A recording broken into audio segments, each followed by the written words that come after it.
স্বামীর মনে মা বোনেরা ব্যথা দিও না, আমার নবীর ঘোষণা ঘটনা শোনো মা ফাতেমার, ঘটনা শোনো মা ফাতেমার। স্বামীর মনে মা বোনেরা ব্যথা দিও না, আমার নবীর ঘোষণা ঘটনা শোনো মা ফাতেমার, ঘটনা শোনো মা ফাতেমার। কি ঘটনা কবি ছন্দের মাধ্যমে লিখছে দেখুন।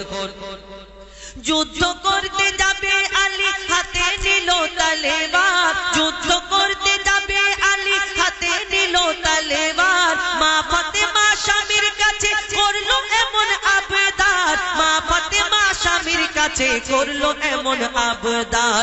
যুদ্ধ থেকে ফেরার পথে আসবে যখন ঘরে, একটি নতুন জামা কিনে আনবে আমার তরে, একটি নতুন কাপড় কিনে আনবে আমার তরে।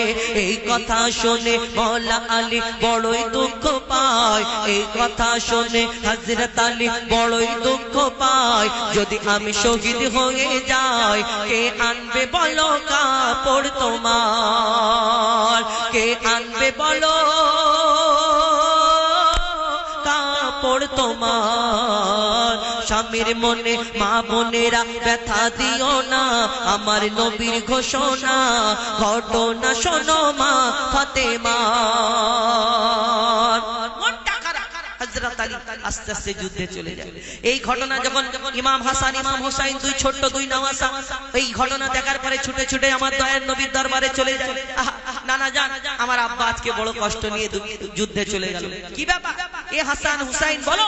যখন আমার নবী প্রশ্ন করে, আমার মা এই সময় আমার আব্বার কাছে একটা জামা চেয়েছে, তাই তিনি মনে বড় দুঃখ পেয়েছে, হয়তো মনটা খারাপ, মুখটা খারাপ করে ওই যুদ্ধে চলে যায়। তখন আমার দয়ার নবী কি বলে আর ঝরঝর করে কাঁদে। কি কবি ছন্দের মাধ্যমে লিখছে দেখুন।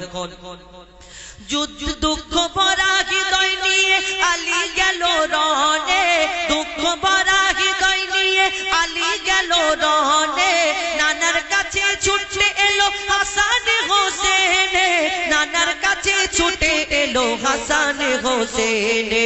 আব্বুর কাছে নতুন কাপড় চেয়েছে আম্মি জান, তাই আব্বুর মনটা খুবই খারাপ, তাই আব্বুর মনটা খুবই খারাপ ছিল যে সে পেরেশান, আব্বুর মনটা খুবই খারাপ ছিল যে সে পেরেশান। এই কথা শুনে মা ফাতেমা, এই কথা শুনে দয়ার নবীর কান্না থামে না। কি ভুল করলো ফাতেমা।